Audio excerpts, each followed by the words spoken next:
Big TV smile. There we go. There you go. Good evening or good morning, wherever you are in the world. I'm Sulu Jahanath, and today I'm moderating the 11th Google Hangout session of the 5th fall edition of our Read for Pixels campaign. Through Read for Pixels, the Pixel Project is collaborating with 15 award-winning best-selling authors to raise awareness about violence against women and to raise funds for the Pixel Project to keep our efforts to end violence against women alive and kicking, as well as help us reveal the first mystery celebrity male role model portrait in our Celebrity Male Role Model Pixel Reveal campaign. We'll be telling you more about the Read for Pixels fundraiser, which has lots and loads of exclusive author goodies just a little later in this session. And you can find out more about the Pixel Project. Just have to head on over to thepixelproject.net. Today we have a very special guest to help us with our campaign, a live discussion and Q&A session with author Tananarive Due. Tananarive Due is an author, educator, and screenwriter who has won an American Book Award, a British Fantasy Award, and an NAACP Image Award. She teaches Afrofuturism and Black Horror at UCLA and in the Creative Writing MFA program at Antioch, Antioch University, Antioch, yes. Antioch University, LA. She has received a Lifetime Achievement Award in the Fine Arts from the Congressional Black Congress. And currently, she's working on a new novel, which I think she'll be telling us about a little Yeah. later. Tananarive has also very, very generously donated some fantastic goodies to the stash of author goodies we have up as perks for donors at the Read for Pixels Rally Up fundraising page. So she's donated two 30-minute one-to-one Skype calls. And just FYI, one has already been snapped up by donor Andrew Bockhorst. Bockhorst. Sorry, Andrew, I hope I'm pronouncing your name right. Thank you very much for that. These goodies are available for donors worldwide, and Tananarive is happy to have the session with individual fans, writing groups, library groups, or reading clubs. Whatever There you want to talk about, I'm available. Awesome. There's only one more session left available to donate, so get yours now before they all get snapped up. So please give generously. As we stated earlier, all funds go towards the Pixel Project's work to help end violence against women. Tananarive is going to be doing a reading for us, and before she starts, I'd just like to give a trigger warning that the upcoming reading contains strong language, racism, as well as attempted rape. So if that affects you, please feel free to leave, come back, make yourself a cup of tea or coffee, and come back in about 10 minutes. And now I'm going to pass it over to Tananarive. Thank you Yeah, for I would. joining us today. Yeah, good. I would call it implied more than attempted. It's Implied. not. It's All not right. violent. It's not a violent scene, but it's not a good moment. So yes. So this excerpt. Hello, everyone. Thank you for joining us. I'm so excited to be here, and this week underscores how important it is for us to do this work and to take part in programs to bring awareness of violence against women. This is my novel in progress. It's called The Reformatory. The protagonist is a 17-year-old named Gloria Stevens. And in this scene, she's really named for my mother, actually, my late mother. So in this scene, she and an 80-year-old woman, Ms. Lottie, who's named for my grandmother, are on a small town road in Jim Crow, Florida in 1950. Her 12-year-old brother has been unjustly locked up in a youth prison, thus the title, The Reformatory. They went to a small town to find an NAACP lawyer, and they nabbed one, but on the way back, they get pulled over by the deputy, and her father is a fugitive, so they are known to this deputy, and this is what happens on that Florida road in 1950. "You got an answer for everything, don't you, Auntie?" the deputy at the window said, and Ms. Lottie had no answer for that. Gloria wanted so much to relieve Ms. Lottie with clever remarks, to shame this man into letting them go, but she kept her lips penned. Her heart banged against her breastbone. The truck shuddered as the second deputy jumped down. The first strolled around the front of the truck as if inspecting it for sale, while the other watched and waited, clearly a subordinate. The deputy in front of the truck stared at Gloria through the windshield, his eyes heavy above stern jowls. Gloria wished she could duck from him. She hated her body and his eyes, breasts loose beneath her undershirt and thick denim because Mama had not been there to remind her to put on a bra before going back to town. He stared as if her clothing could not hide her. She would have made herself invisible so he could not see the dark skin across every inch of her. The deputy looked over his shoulder toward the woods where Gloria had imagined she might outrun them. Gloria didn't like him studying the woods, which grew thicker 30 yards from the road. A path was rutted through the mud and high grass toward the trees, plunging into shadows. This deputy hurt Negroes in the woods. He had done it many times. How? How had this day gone so wrong? She had plunged into the worst trouble of her life, just like Papa had worried, and no one was with her but Ms. Lottie, who was too frail to raise a hand to defend her. And Gloria could not run and leave Ms. Lottie, even if running would not get her shot from behind. Gloria's eyes fluttered, blinking as she fought to think of what to do. Shh, Ms. Lottie whispered between her teeth. Sit real still. While Gloria forced her frantic blinking to stop, her back straight, she noticed Ms. Lottie's hand creeping to the laundry basket, hugging it to her. Ms. Lottie burrowed her hand into the pile of linens, an inch at a time, her eyes fixed on the back of the deputy's head as he gazed at the tree line. When he looked back toward Gloria, his thoughts were plain on his face. The deputy began his slow walk to Gloria's window, feasting on her fear, bent down so he never lost sight of her. Ms. Lottie kept her hand in the laundry basket as his ruddy face appeared in her open window. A twig beneath his boot sounded like a breaking bone. He came so close that Gloria could see the two big pores on his shiny nose, the sweat on his brow. She smelled chewing tobacco on his breath. You're his daughter, ain't you? Gloria moved her mouth to answer, and at first it made no sound. Yes, sir, a whisper. The deputy tugged on her car door, but it did not yield. Gloria had never been more grateful for a lock to hold. The obstacle was temporary. He only had to reach through the open window to pull up the lock himself, but it held him at bay for precious seconds, long enough for him to think it over. Gloria's pounding heart wanted to leap outside of her body. How you feeling today, Jimmy? The deputy said, calling to his partner while his eyes stayed on Gloria. Jimmy didn't answer. You feel like a ride real quick? In her peripheral vision, Gloria saw Jimmy take off his hat, smooth his hair back, put it back on. Not too much. She could barely hear him over the rush of blood fogging her ears. The deputy's glare smothered Gloria, but she was afraid to look away. Her eyes itched from wanting to blink, from tears frozen just out of sight. She knew what a ride meant to him. She could hear the woods' whimpers, women and men helpless beneath white skin and badges. How come you dress like a damn bull dyke? I don't know, Gloria said, the only word she could think of. Is the nigger Stevens' daughter a bull dyke? You sure look like one, don't you, Jimmy? Again, Jimmy was silent. Gloria wished Jimmy would say, come on, leave her be. But Jimmy was not going to help her and Ms. Lottie. Whatever this deputy did or said, Jimmy always went along, or at least covered for him, always. No, Gloria said, I'm not, sir.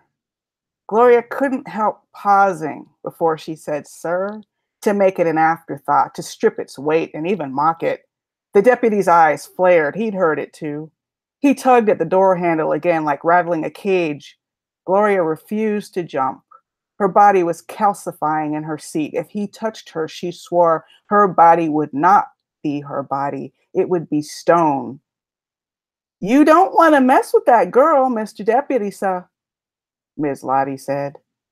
Her words and voice were quiet, beyond calm. Gloria noticed Ms. Lottie's hand buried inside the laundry basket again, and the deputy did too. Shoot, I got my protection, Ms. Lottie had told Ruby McCullum, and Gloria remembered what Ms. Lottie called her pea shooter, a little .22 she kept under her bed for squirrels that ravaged her garden or stole her bird seed. Ms. Lottie had her gun. Her hand was already on the trigger. Gloria knew it as plainly as if she could see through the basket's braided brown wicker. Ms. Lottie's face was all pleasantness, but her eyes told the deputy a story of sudden death. "What's that, Auntie?" The deputy sounded as confused as if a hound had spoken words. "You want to leave that young gal alone, sir," Ms. Lottie said. "You surely do." The deputy glanced at Miss Lottie's hidden hand, and knowledge burned between them as they stared at each other over Gloria and the neatly folded linens. So much anger churned inside the deputy that his jowls shook. His hands were on the door, not at his holster, and Gloria was amazed to realize he was too scared to move, scared of Miss Lottie. Time slowed to molasses. Miss Lottie's engine coughed, weary from idling. Nearby, loud birds quarreled. A car was approaching from town, close enough to hear its tires humming on the road. The deputy spat again, this time on the floor of the truck, the brown glob falling into the laundry basket at her feet, and backed away from Gloria's window. He kept his hands away from his gun. He circled widely around the back toward Jimmy. "Stay the hell out of Sewanee County," the deputy called out to them, out of easy range. "You hear me? I better not see no kin of Robert Stevens here again." Gloria heard the petulant child hidden inside his anger. "Yes, sir," Miss Lottie said. "We won't come back, sir." Gloria braced for the deputies to try to shoot them from the rear, but they didn't. Maybe pride had saved them. The deputy who'd menaced her couldn't confess to Jimmy that he was scared of an old Negro woman. Or why? Or maybe Miss Lottie had shamed him. Was it over? The approaching car finally reached them, a time-worn blue Lincoln, and didn't slow before passing. But Gloria glimpsed John Dorsey watching with grave interest from the passenger window before Mr. Harry T. Moore drove on. Neither deputy looked the passing car's way. At least the NAACP knew where they were. That was something. Gloria and Ms. Lottie waited in tense silence while the deputies returned to their car, doors slamming. Ms. Lottie moved her hand out of the laundry basket and brought out her gun, a wink in the sunlight, and nestled it between her legs before she cranked the truck into gear. "Thought I was gonna have to kill both of them crackers today," Ms. Lottie muttered. She said it like she had avoided a sudden rainstorm or a nail in the road. She glanced sidelong at Gloria. "It's all right now, Pumpkin."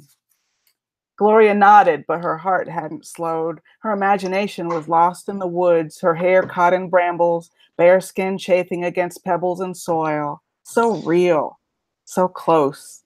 Gloria shivered in the heat, like Mama in her sickbed. "Least I'm awake now," Ms. Lottie said, giving Gloria a laugh for show. Ms. Lottie coaxed old Susie back to the road to follow the lawyer to Gracetown. And there's that. There was a little bit of background noise in there in the end, but that's the excerpt.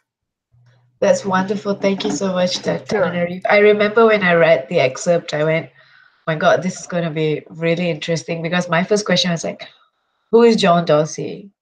And why is he so important? Because she mentions him and she's like, she's glad he sees her.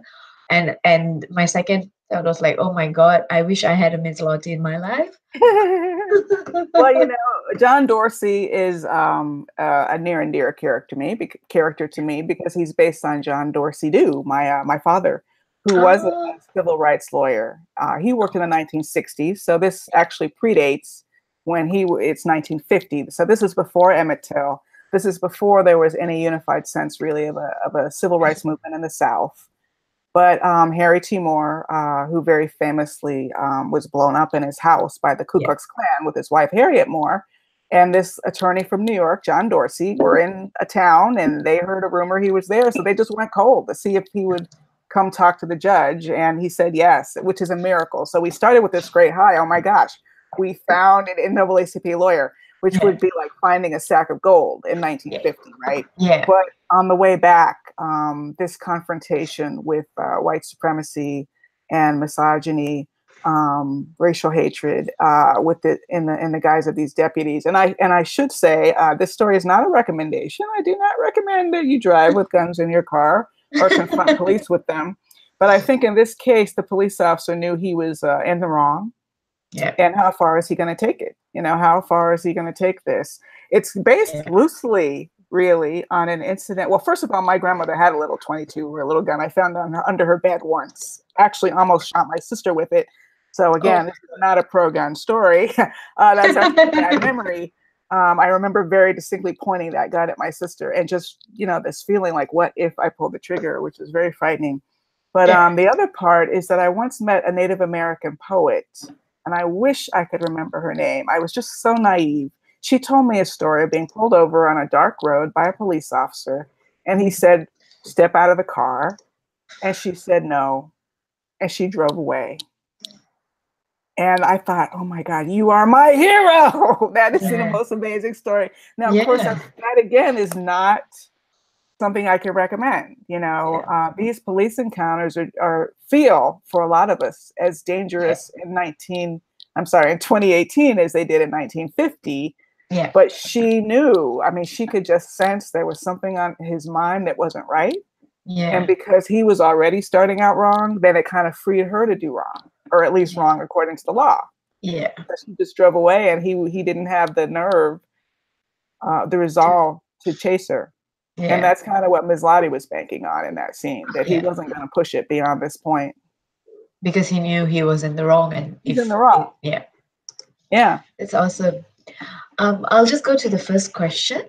Sure. If that's all right with you. Okay. Absolutely. So your books feature a wide range of fantastic female protagonists like Angela Toussaint. Sorry, am I pronouncing her name right? Toussaint. Yes. And her grandmother in The Good House, as well as Fanna Wold and other female characters in your African Immortals series. Oh, yeah. They're all women who are complex characters with agency who face down evil, whether supernatural or man-made, with a lot of grit and courage. In your current work in progress, The Reformatory, which you've just read from, both Grace and Miss Lottie display strengths in different ways. How did the idea and inspiration for them come about? Well, Gloria is very much my homage to my mother. When my mother was in high school, she started a petition drive to get rid of her principal because she wanted to be ready for integration, and she thought he was substandard at her segregated school, which which a lot of people were not doing when they were teenagers. She would go to the white-only window, at the Dairy Queen or the ice cream. So she was sort of confronting white supremacy in her own way. And later became a civil rights activist in the 60s, was arrested a dozen times or more. So after she died, I found out that she had a great uncle who died in a reformatory in the 1930s. She had an uncle, my great uncle. I doubt she ever knew he existed, but it's called the Dozier School in Marianna, Florida. And that's what this novel is based around. If you look up Dozier, Dozier, it's all over. It's been all over CNN. It's been in the St. Petersburg Times, the Miami Herald. So many boys died at this reformatory that it has a graveyard on the site, and her uncle's bones were exhumed just very recently. So I wanted to write a novel, honestly, to rectify it, to get him out of there, and to create a character who reminds me of my mother as she would have been as a 17-year-old. So if my agent makes a suggestion to me, oh, why don't you have Gloria do this? If I think my mother wouldn't have done it, then no. She is totally not going to do that. My mother was fearless in a lot of ways. I mean, she paid the price for that fearlessness. That's probably why I write horror to this day. Horror was one of her ways of, I think, dealing with her trauma from the civil rights era and state violence and police violence against her. I think that she passed that love of horror on to me before I ever knew that that's what she was doing. I just thought it was fun. And also Ms. Lottie is from life as well. Ms. Lottie is my late grandmother, Lottie Sears Houston, who also a great role model, working woman, raising her family as a single mother. She left an abusive husband.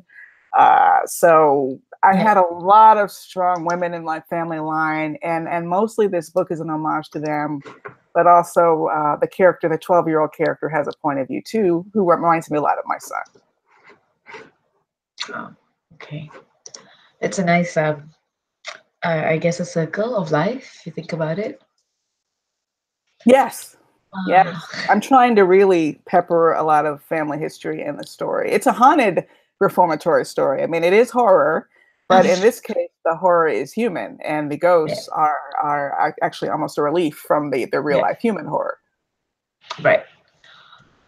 Okay, so my next question is, all genres, including horror, have their shares of female stereotypes and tropes. How do you break stereotypes in to create a female character with agency while dealing with the world around her, including situations that involve sexism, misogyny, and violence against women and girls? That is a very good question. Let me give that one some thought. I write a lot from instinct.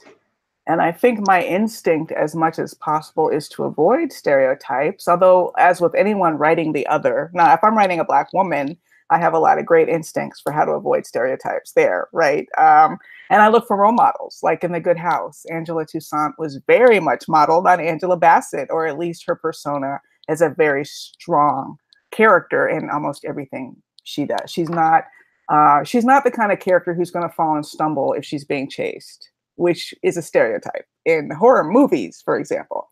So none of my women are going to act stereotypically in my novels. But if I'm writing the other, if I'm writing a character who is not a Black woman, a character from another culture, absolutely, I think it's possible to fall into tropes and stereotypes. So even someone like me, who is raised by activists, and I do a lot of online activism myself, I can make mistakes, I can make mistakes. So I really do try hard to make sure that even an antagonist in my story, no matter what the ethnicity, and a man, and in The Good House, when we were developing The Good House for film, it was at Fox Searchlight many years ago. And in fact, Angela Bassett was slated to play Angela. They were talking, we had lunch, we talked about it. It was a beautiful period of dreaming. It never happened. But I was very concerned during that period that the showdown in The Good House, I mean, it is kind of a spoiler, sorry, but all right, there's a showdown between Angela and her ex-husband that is a physical showdown. Like, he is literally chasing her. And I was always very bothered by how that would look on screen, and because of stereotypes about Black men, not about Black women. So in that case, we altered it. We altered it to change the optics, and that's something that I confront in the adaptation process. Is it something that even seems fine in the book would not necessarily work in a film adaptation as well? Right. Okay. That's pretty cool that you actually got to have lunch with Angela Bassett, though. Oh, it was great. Oh, okay. So your next question, it kind of flows from the previous one.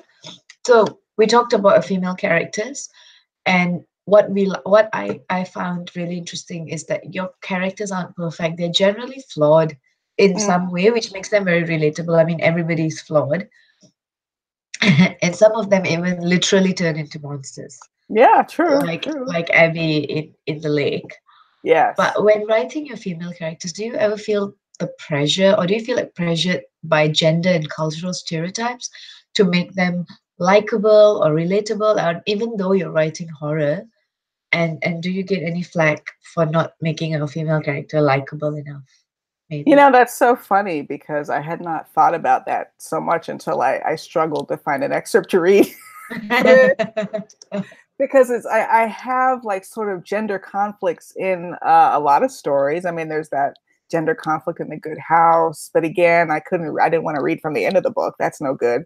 And then there are gender conflicts in my novel, My Soul to Keep, but they're kind of layered, and there's not necessarily one scene that really brings them out to light, because a lot of my emphasis with my women characters is about the ways that we have to fight our own human mental monstrosity. That's something I come back to a lot in stories. I have flawed mothers, like the flawed mother in my short story Summer, which is in my Ghost Summer collection. The Lake, a woman is literally turning into a monster. I have several, and even in The Good House, you know, Grandma Marie, the grandmother, is a very sympathetic character to me, but she makes a mistake with her magic that unleashes this demon. So even though racism is the context for why the demon is summoned, it was really up to her not to sort of overplay her hand in a moment of anger. And I think I wanted to write that because the theme of managing anger was throughout the story for the male and the female characters. So yeah, I do tend to write about women who are flawed. And I don't mean that as a statement about women. I think it's just the way a male writer would write about men who are flawed. You know, the women are kind of the water I swim in as a writer, and humans are flawed. And therefore, my characters, a lot of whom are women, often are also flawed. Makes a lot of sense when you say it that way. Yeah. Okay, so maybe let's sorry, my throat. Let's talk horror genre. You know, horror can be seen as a genre that addresses the deepest fears of culture and society. Yeah. For example, much has been made of how zombie movies are a social commentary on everything from consumerism to politics. It seems that horror as a genre in both modern and folk storytelling has traditionally not been kind to female figures and characters. Women are portrayed as everything from murderers, Lizzie Borden, Dracula's handmaidens, to victims. Countless horror movies can attest to that.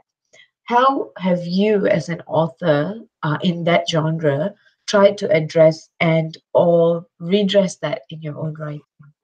Yeah, it's very interesting you mentioned that. In my Black horror class at UCLA that I'm teaching right now, in fact, we look often at the ways that race was used as a trigger in horror, fear of the other. You know, there's a way of interpreting the whole zombie craze as fear of the other. And once that occurred to me, oh, wait, we're the zombies. You know, that kind of like, I'm a big zombie fan, but I'm not going to go into it. The show has improved, but there was a zombie show. And no, it wasn't The Walking Dead, although I have some issues with that one. But there was a zombie show that started out really on the wrong foot racially. And I wrote this really angry blog about it, the way it was using Black Death and images of Black scares. And I was like, are they out of their minds at this day and age? You know, they've really turned it around since then. But it's easy to fall into. And then you have a show like The Purge, which I think is trying to be sort of a more progressive way of using race. Because the whole notion of the purge is now turning into political social commentary, where this experiment is happening in inner city communities, and the rich whites are sort of using this as a sport and a way to do some ethnic cleansing. And the first purge was a difficult watch for me, and I didn't know if I'd be able to sit through the whole thing. And it is a difficult watch, but I appreciate the fact that filmmakers are trying to take what has historically worked against us, this horror genre has historically worked against characters of color, creating them as the monsters, them as the other, fear of our magic, and this sort of thing. I appreciate the efforts to update that and use it as a way, like, say, more closer to what Jordan Peele did with Get Out, which is to take racism, make that the monster. Let's switch that up. Yeah. So the moment you have characters of color as the protagonists, especially in works created by writers of color, that doesn't have to be true exclusively, but I would warn all writers, if you were going to write a major protagonist who is of a different ethnicity, be very sure to do your research, and not just book research, but talking to people, knowing people. Really, that you. I would presume you're doing that because you know people and you feel like you want to express their experience, and that can be done. But especially when you have creators of color, we're taking that and sort of turning those tropes on their heads. And the thing that we have to do is be careful not to stereotype in our work. You know, if we're writing women protagonists, then our men can't be all dolts, you know, and they can't be sort of like one note song and every man is the same and all this sort of thing. Yeah, so it's just a matter, I think, of trying to confer humanity on all of your characters, including your antagonists. Even your antagonists are some of the best characters to explore. Yeah. Okay, that brings us to the next part of the question. We talk about horror stories, all generally featuring some form of violence, and more often than not, they include violence against women. How do you find a balance between showing violence as an integral part of the story and not showing violence gratuitously? Yeah, this is something that I have wrestled with my current novel, The Reformatory. It takes place in 1950.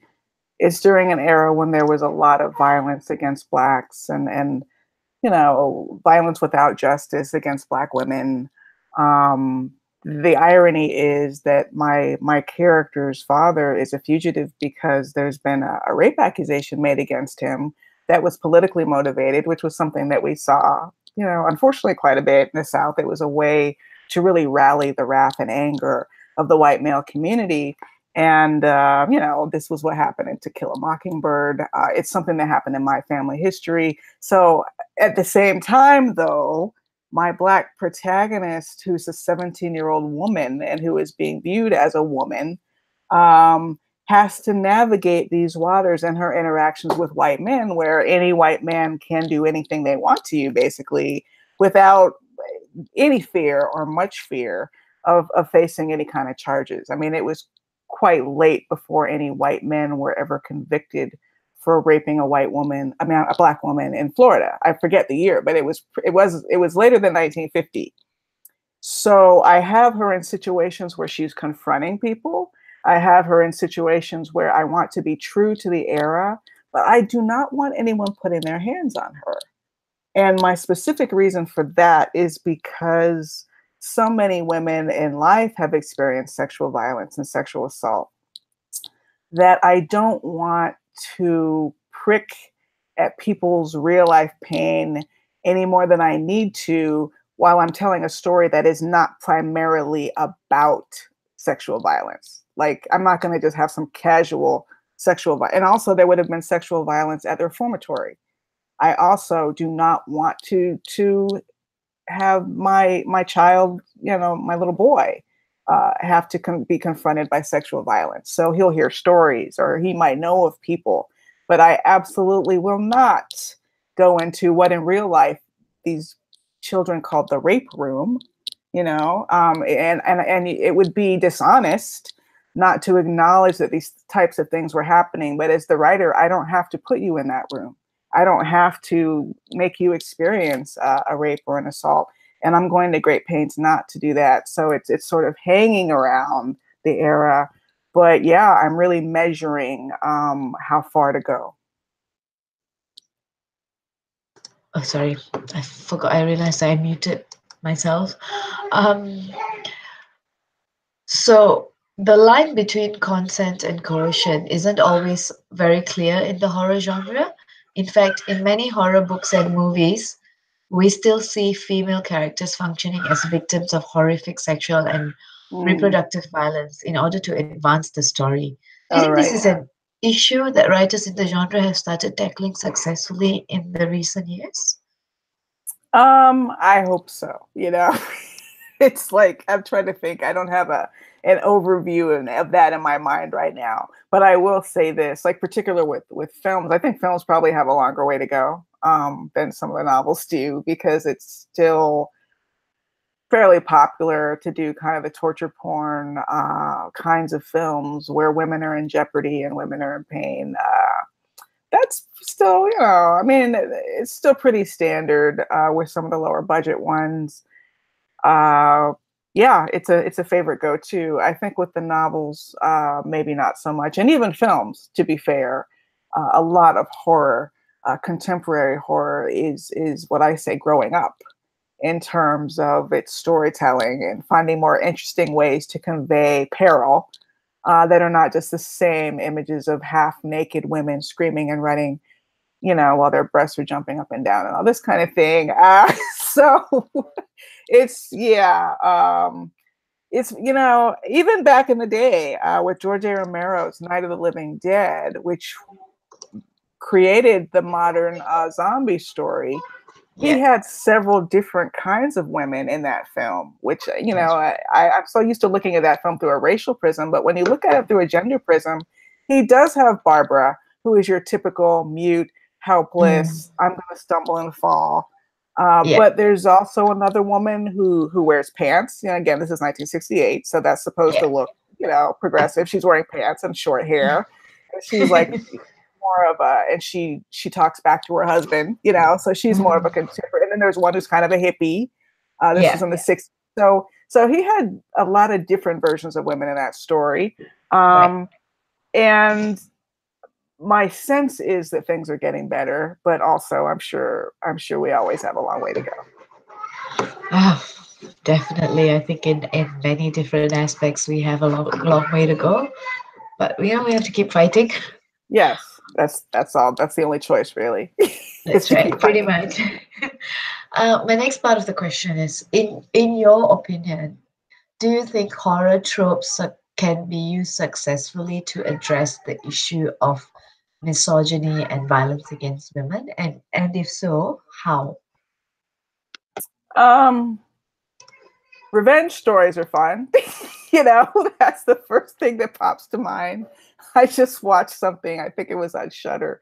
I think it's called Revenge. I'm not going to say it's a perfect movie, but, you know, it's kind of a guilty pleasure. There's something to be said for, I mean, the only problem with it, though, is that for almost any revenge story, you have to go through such a horrific origin and reason for the revenge that, you know, it's kind of empty by the time she's slaughtered, you know, 5 or 6 people who wronged her. But I think that is one way that women filmmakers address this, is to sort of turn it on its head. You thought I was helpless. I guess not. I'm not helpless, and you're going to pay. I mean, it's pretty basic emotion, human emotion, but sometimes that can scratch the itch. But I think what's also happening on a more sophisticated level is to get a movie like Babadook, which I believe is Australian, as a matter of fact, where it's about a mother and a child and a demon. So you can take something that is more or less universal in mothers, which is worry for your child, and turn that into a very, very effective horror story. So it's a way of using gender, it's sort of a motherhood approach to gender, but that is not about sexual violence, but about saving your child and this kind of stuff. And certainly we've seen a lot more women as dynamic protagonists in horror. What's the one, Be Quiet? Is that the one about the family where the hearing impaired girl is almost the protagonist, frankly? And she has a gift because she can speak sign language. So I think it's called Quiet Please. I forget. Forgive me, horror fans. It was a huge hit. A Quiet Place, is it? Quiet Please, yes, Quiet Please. Which was, you know, that was one of my most satisfying movie-going experiences in a while. And although I think ostensibly some people might consider the father to be the lead, I really consider the daughter to be the lead. I have to give you full disclaimer. I don't watch horror movies because they terrify me. Wow. I know. I watched, I think I was scarred when I was 8 and I watched Fright Night. I mean, obviously I look back now and it was so not scary, but I remember watching it and being so terrified.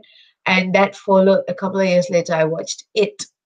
That is scary. That is scary. Yeah. So, you know, sometimes I still walk up the stairs and in the dark, and I'm like, let me turn on all the lights before I move anywhere. So I try to avoid horror movies just because I can't sleep otherwise. Well, for me, you know, and I talk a lot about this, you know, why some people like horror and why some don't. I mean, for me, I feel like it does help me process trauma, because a horror movie can sort of look the way an awful thing feels without being the thing. And there's a safe distance where you can kind of expel it like a breath, get it out of you, and move on. And I really think that's how my mother used horror, because she didn't believe in, I know for a fact she didn't believe in any of this stuff. So it was all fiction to her. And it was a way to move away from the real life horror, state violence and discrimination and all that kind of thing. But for some people, a comedy works better, you know? or just completely not dealing with trauma at all in the images. That's right. I can completely understand. I just got a comment from Regina. She said that the ending of A Quiet Place is awesome with the mom and daughter, the heroes. Okay, there you go. Oh, she just gave it. Spoiler. No. But yeah, and I think we're seeing that a lot in Hollywood, where women are taking. There's almost like a corrective measure being applied, where women were so helpless before that often you'll see that the women are sometimes stronger than the men. That's right. Have more common sense than the men, and more take charge than the men in a lot of projects. Yeah. My next question is, as with your female characters, you portray a wide range of male characters in your novels and stories. Though there are some misogynistic and violent male characters in your books, just like the deputy in the reformatory. We also see some male-female relationships which are generally quite equitable. And some of your male characters are respectful of women, their thoughts and decisions. How do you think horror stories like yours can help move conversations about toxic masculinity and misogyny, and how to dismantle them forward in a constructive way? Interesting. Okay, that's well put. I was recently at a staged reading for my novel, My Soul to Keep. A theater company in Los Angeles did a staged reading. And it was a scene where my protagonist, Jessica, was arguing with her husband because she wanted to take time off from work to write a book. And he was literally saying, don't write a book now. Basically, I need you. That would take so much. She's like, well, you wrote a book. She's like, I know. That's how I know how much time it takes. And I'm like, the nerve of him. I almost read that excerpt. I didn't think it was quite strong enough, in terms of misogyny, but it was like, really, what is double standard? So I think that having realistic characters who have these kinds of confrontations, big and small, this is a small confrontation. And Angela in The Good House is dealing with someone who had a drinking problem and a drug problem and who was violent and who hit her. Like, I think he slapped her once. So that's like, whoa, that's a different version of that. So yes, I do try to have a cross section. And I am trying to address different models of what masculinity looks like. Some of my characters are bookish, and some of them are more aggressive, and some, I have an array of them. Yeah. Bye bye. But yeah, I have to admit it's not usually the primary focus of why I'm writing the story, and I think that's from my two reasons. One is from my background as the daughter of civil rights activists, where in my household there was so much more emphasis on racial problems than gender problems. And my mother was such a strong leader, not only, outside of the household, but also in the household, that I never felt a need to confront that specifically, And then also, I've just been so blessed to have really, really good relationships with men from my father. I mean, he was busy and writing and behind a closed door a lot of the time, but also was there. And we still have a great relationship. And I have a great relationship with my husband. So I've been so really lucky and blessed that I've had those relationships. So I haven't felt as much of a need to kind of work some of that out in my fiction. And that might change, maybe I need to look at it and say, hey, especially in this era when you hear so many stories of people who have not been as lucky. I do want to help tell those stories as well. Okay. Do you think reframing how stories describe men away from hostile and toxic stereotypes and towards complexity and even vulnerability can be one of the ways speculative fiction writers, including horror and including horror authors, can break away from toxic tropes that promote toxic masculinity and the dehumanization of women? Yeah, well, absolutely. I'm even thinking of a writer like Samuel R. Delany, who back in the 1960s was writing science fiction with characters who altered their appearance, who was confronting homosexuality in I and Gomorrah, even though it was in a very veiled way. But he's always presented a lot of difference in his characters. Had a woman protagonist in his novel Babel 17. So he was doing that, and I think, you know, it's interesting. I do write a lot of male characters. My first novel, The Between, had a male protagonist. I cannot explain why that was. I really don't have any reason, except maybe I was hiding a little bit from my own stories, I think, because before that I was writing white characters. When I was in graduate school, I was writing a lot of white characters. So I think I was getting closer and closer to my own stories by writing that first novel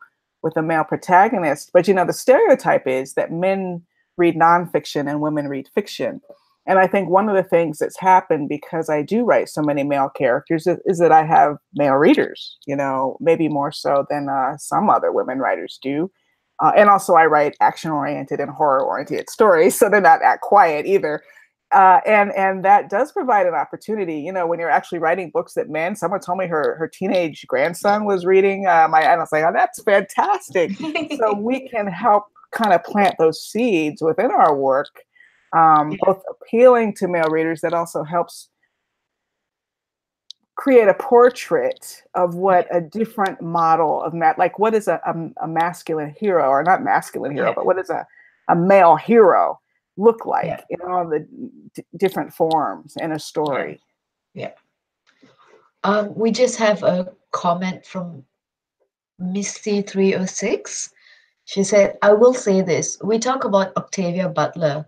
I don't believe that Miss Due gets enough credit for her influence on our current Black female speculative fiction writers. Oh, well, that's very sweet. You know, I adored Octavia and miss her greatly. And I appreciate that sentiment. But I have to say, as a writer, I do feel very appreciated. You know, I came behind her, and yes, of course, you know. And I mean, look, she's got this big. I always at the Huntington Library, and there's this amazing display with her papers, and I really feel nothing but joy about that. I feel lucky to have come up behind her. I feel lucky that readers had that ground kind of plowed a little bit before I started publishing. So I really benefited from Octavia's existence.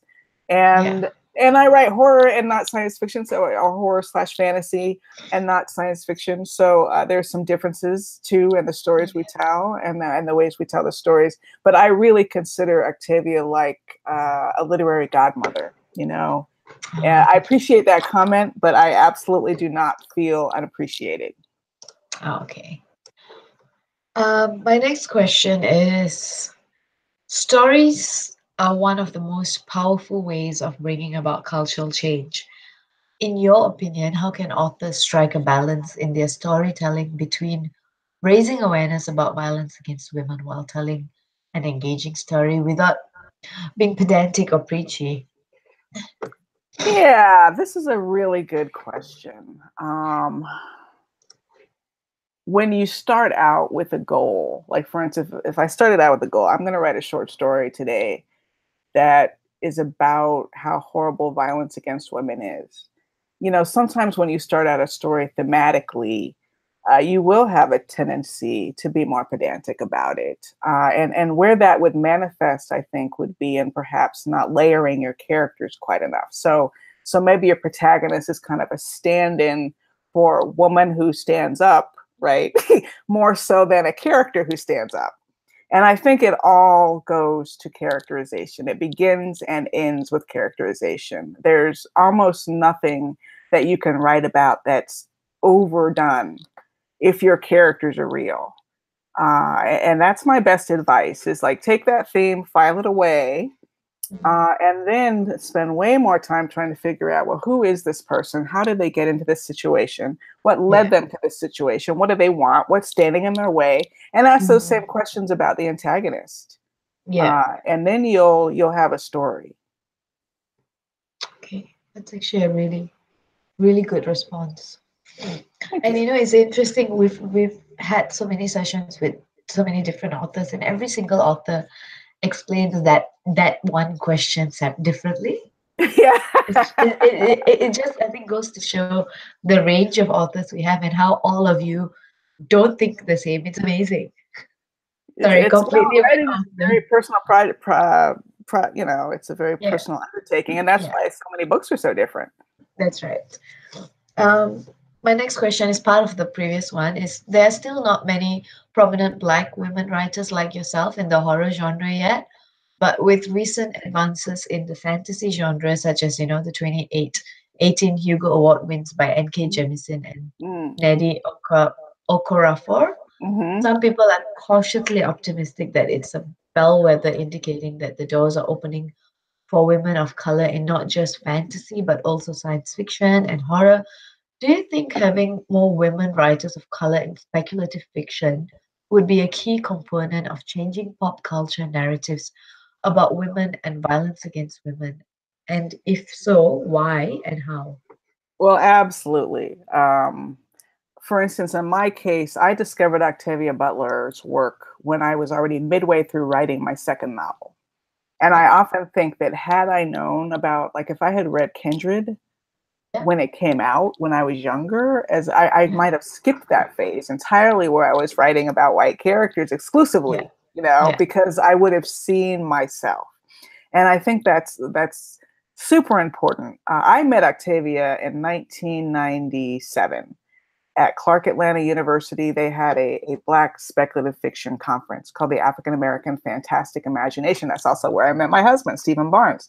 And at that time, there were a handful of us that they could find to invite. It was Octavia Butler, Samuel R. Mm, Delaney, Stephen Barnes, Jewel Gomez, and me as the writers, and that was it. And by the time I was at Spelman College, as a distinguished visiting scholar, when I had a budget to put on a big Afrofuturism celebration and Octavia Butler celebration, I did it 2 years in wow. a row, and there was not enough space on the stage. I mean, a Wow. panel is usually 3 or 4 people. I was having 8 and 9 people because, because I wanted everybody. I wanted everybody Yes. there both years, and I think it's grown incredibly because we see each other reflected in the work. And when Yeah. you know, I'm reading Children of Blood and Bone right now, listening to the Oh, audiobook by Tome Adeyemi. I think that's how you pronounce her name. It's fantastic. It's fantastic. Again, wow, if that's something I could have read when I was younger. But there are people reading. It's a young adult novel. So there are young people reading these stories. And the way that begins to really transform the culture, as powerful as books are, I'm looking at what's happening in film and television adaptation yeah. because I'm old enough to remember when there were no Black leads in a drama. That was Uh-huh. like something you never saw. It was like Yeah. hugely experimental to try to have Yeah. a Black lead in a drama. And now all of a sudden, it's like, you can't keep up with all the shows. And when you have that kind of a baseline, now Yeah. you can get up to this level, which is now we're not just Black leads in dramas, but we're in science fiction dramas, we're in horror, so we're starting to reach the point now where we're going to see Black speculative television, Black speculative film, not just Black Yeah. Panther based on this long-standing franchise, but original work by new artists with new Yeah. characters, and it's just going to bust it wide open. I don't think there's ever been a better time to be a writer of color, period, but especially a woman. Yeah. Um, my next question is excuse me, I'm just trying not to sneeze here. Geek culture in general, which includes science fiction, fantasy, and horror, has had its share of critics saying that it's still male dominated, despite Mhm. there being a rising number of prominent, well respected, and well known female authors. Plus, there's still plenty of hostile, misogynist, and sexist behavior by male geeks towards female geeks. What do Yeah. you think needs to be done to make geek culture as a whole, whether it's comics or gaming or books, more welcoming for women and girls? I think the answer is empathy and politeness, frankly. And a lot of this comes up in the social spaces, which I don't Mm, frequent as much. I mean, I didn't come up in fandom. yeah, And since I've been a parent, I have a 14-year-old. I don't do nearly as much traveling with my yeah, books. I typically don't go to a convention just for fun. I'll go if I'm invited as a guest of yeah, honor and that kind of yeah, thing. So I wasn't confronting, I was completely oblivious to a lot of the things that were happening when I heard about the sad puppies and all this kind of stuff. It was like, what's going on? And I think there's a real link between that sad puppy behavior, which had to do with the Hugo Awards and people feeling that too many writers of color and women were being honored and white men are being pushed out and all this kind of thing. There's a link between that and the rise of Trumpism. So and a lot of that was like a canary in the coal mine situation where we could have noticed that, and Brexit was another, you know, it's like, oh, there's all kinds of stuff going on here we could pay attention to forecast what the weather is going to be like shortly. And we haven't been able to avoid that storm. But my prayer, and I don't feel like it's worth it, you know, but my prayer is, since we're here, since we're in this storm, let's all learn from it and advance from it, you know. So the saying is 1 step forward, 2 steps back, which is what this feels like. So now let's take 2 steps back and 5 steps forward. And I think that will start to happen politically. And I think in terms of fandom, safe spaces for people in identity groups, I saw that at WisCon, and I think that is probably very effective. Just places where you can go, and because as well-meaning as people are, and it's everybody does it, if you are around people you are not accustomed to being around in great numbers, if your only exposure to people is from a distance, from time to time in a meeting, you will say something you shouldn't say. You will ask a question that, you know, you'll mistake somebody's gender. I mean, this is a big one for people because we're so used to physical gender cues. And this is something I struggle with, is mistaking misgendering. So, you know, there's only so much of that you want to deal with in a public setting. So safe spaces and also having patience. I know a lot of the onus feels like it's on people within an identity group to have all the patience and none of the work done from the other side. But I find it personally helpful to be patient, you know, points, because I don't want to walk around mad all the time, you know, and for the most part, especially in fandom, I really do feel for the most part, people mean, wow, they just like books, they like movies, they like TV. So we're going to make mistakes. Let's bump up against each other, make our mistakes, and then sort of walk on these parallel lines and just have empathy. And honestly, the more numbers we have in any genre and within fandom, of course, a sense of community is always helpful, no matter what your community is. Like that.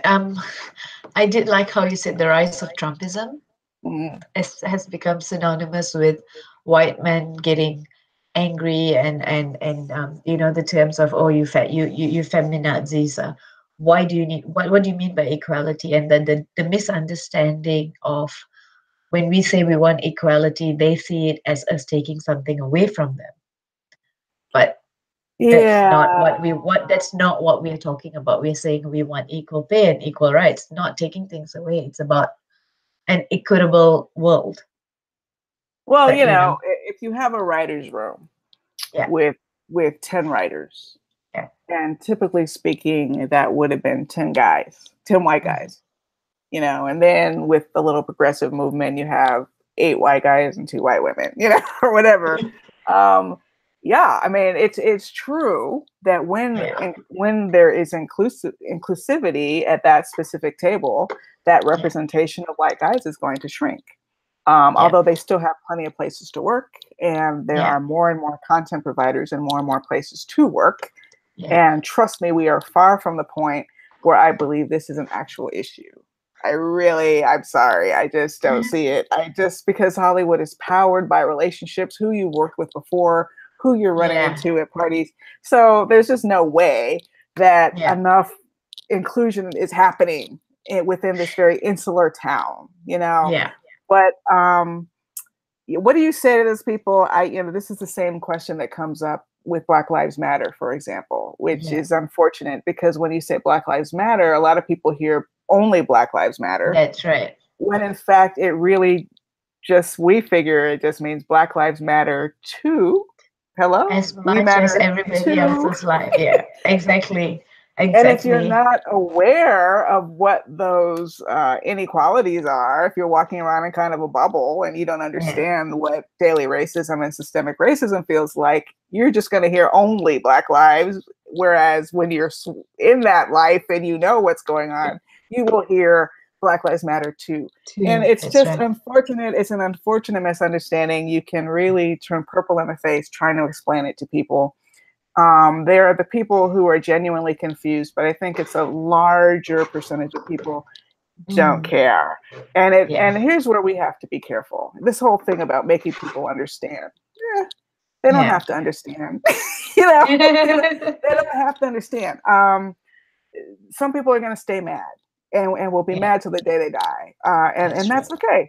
That's okay. Stay mad because market considerations are Yeah. forcing Hollywood to become more inclusive because you want to Yes. get those viewer dollars and you want to have That's those right. cast members. So Exactly. guess what? Viewers are not going to tolerate it anymore. I can hear Yeah. it. I can Yeah. hear it when there are no people of color, when there are no women at your That's writers' right. table. I can hear it. So they have to address it, Yeah. and that will continue to be the case. Yeah. So if everybody doesn't understand, oh well. Yeah. Good. And I want to add one more thing. It is a specific strategy on the part of people who want to stop change, to Yeah. waste our time with endless questions and justifications and explanations. Yeah. I like to say there's a saying we have on Google, or a saying we have on Twitter: Google is free. So show me the article, show me the citation, show me the statistics. Guess what? Go find it yourself. It's Yeah. there. Exactly. I'm Yeah. not here to be your personal librarian. I'm just telling you Exactly. what it is. You go, if Yeah. you're interested, you go find it. Yeah. If you're not, stop wasting my time. Yeah. Exactly. Excuse me. My next question is, parents are usually the most influential role models in a person's life. Mm, As a parent yourself, what do you yes. think parents can do to help prevent violence against women and girls in future generations, and also to get boys involved in helping to do so? Well, I have a son. I grew up with sisters, and I heard the Yeah. typical advice: don't accept any drinks from anyone, and all that kind of Mm, thing. Even when I was coming up, which has turned out to be very good advice. yeah. But this is where we can take sort of this very painful political moment we're in, and try whenever possible to turn it into a teaching opportunity. So Yeah. as just upset as I was yesterday listening to the Supreme Court hearings and all this, when I Mm, was driving my 14-year-old to school, what a perfect opportunity to have a conversation about consent and about yeah. touching and Yeah. about what it means if a woman is drunk and not able to give consent, and just hammer it in, hammer it in, hammer it in. Yeah. Again, it's not worth it. But given that we are in the times we're in, and so much of what's often been underground is in Mm, people's faces, yeah. let's confront it. Let's talk about it. Let's be open about it. We don't really have a choice at this point Mm, because the topics that are just in everyday headlines are yeah. things that require context and explanation and conversation. So let's do that. And then so it still isn't worth it, but some good can be salvaged from the horrible situation we're in. Yeah. Fantastic. I have one more question from me, but before I get into that, there's a couple of comments from O'Shea, okay. from Kevin Wilson. First, he said, "This is a supremely interesting interview. I've been watching from the start. So happy I remembered to tune in." Thanks, Kevin. We've got a fantastic person to interview, so that makes it a lot easier for us. And Kevin also asked if you will be in Providence for the Necronomicon in 2019. I do not believe I have been invited to that. Oh, I still don't really just go go. to travel to conventions unless I'm brought in, Yeah, which is part financial, part time commitment, because everywhere you yeah, go takes time from your writing, and part family commitment. But yeah. should that invitation arise, I will look at it and take it seriously. How about that? All right. I hope that answers your Unless question, I'm on Kevin. the So, schedule, maybe I said yes and I forgot. Like, because I told you I planned 2 days in advance. So. so you never know. Tananarive might show up I might be depending there, on her and I just schedule. don't. I'll be the Yeah. last to hear that I'm coming. With that, my last question for you today, it's in two parts as well. You have been so very incredibly supportive of our Read for Pixels campaign and our anti-violence against women work as a whole. I have to ask this question. I mean, it's a no-brainer, but I have to ask it. Why do you support the cause to end violence against women? You know, yeah, life is already hard enough without the violence. And we've seen in the past few days with so many women and men, but especially women, recalling their stories of abuse and sexual abuse and sexual assault. It's so clear that it has a lasting traumatic impact. Yeah. And that traumatic impact has an impact on our children.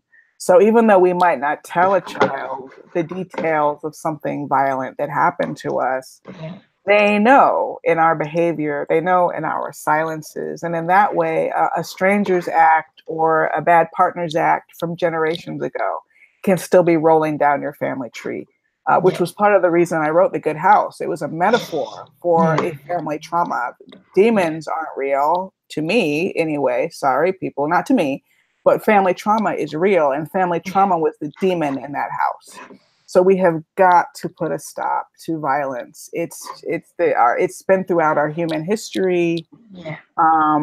We have to break ourselves out of these cycles of letting people get away with violence, letting men get away with violence, letting parents get away with violence. We just have to break out of these cycles because it has such lasting damage.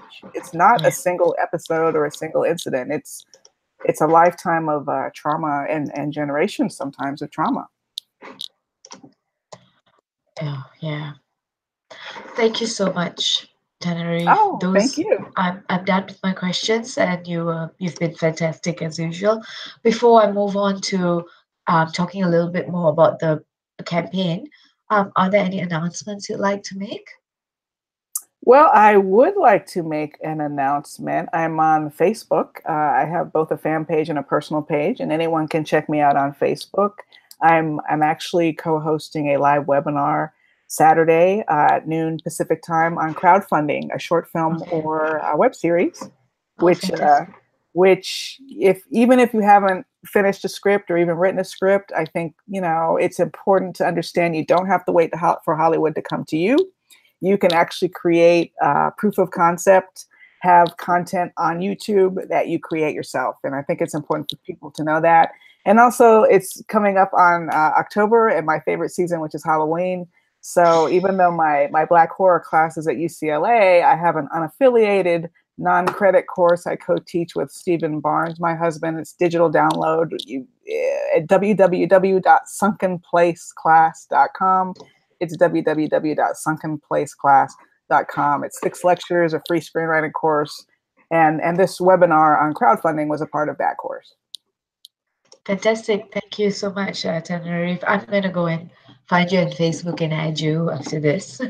And on Twitter at Tananarive Due, just my name. Oh, at Twitter as well. Okay, fantastic. Yes. What I'm going to do now is I'm just going to do like a little wrap-up spiel. Sure. So as we mentioned before, Tananarive has very generously donated some goodies to the stash of author goodies we have up at the Read for Pixels Rally Up fundraising page. One has already been snatched up, but we still have one more 30-minute one-to-one Skype call with Tananarive, and these are available for donors worldwide. And she's happy to have the session with individual fans, writing groups, library groups, or reading clubs. There's only one session left, so you better get it quickly before it's all snapped up. And as I said before, give generously because all funds go towards the Pixar Project's work to help end violence against women. And there are also plenty more author goodies available from other authors, including Leigh Bardugo, Karen Rose, Eliette de Bodard, Peter V. Brett, Adrian Tchaikovsky, Fran Wild, and more. New goodies will be released every week as well as the campaign gets underway. So please give generously to help us reach it. All funds go towards all funds go towards the Pixar Project's work to help end violence against women. you can head on over to, there you go. That's clear. Okay, so you can donate for our goodies via our Rally Up page at http://is.gd/r4p Rally Up 2018. And to find out more about Read for Pixels, you can head on over to http://is.gd/read4pixels. And if you want to find out more about violence against women, and what you can do about it with us at the Pixel Project, just go to our Pixel Project website, thepixelproject.net.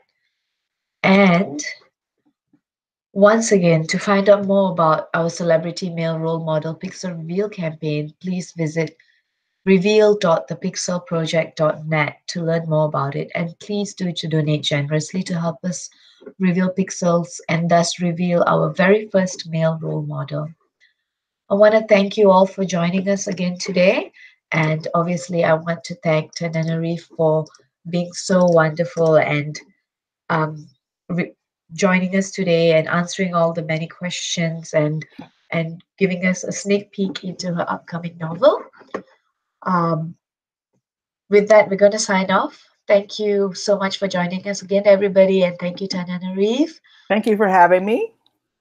Good night or good morning, anywhere you are in the world. Have a good weekend, you all. Bye-bye. Thank you.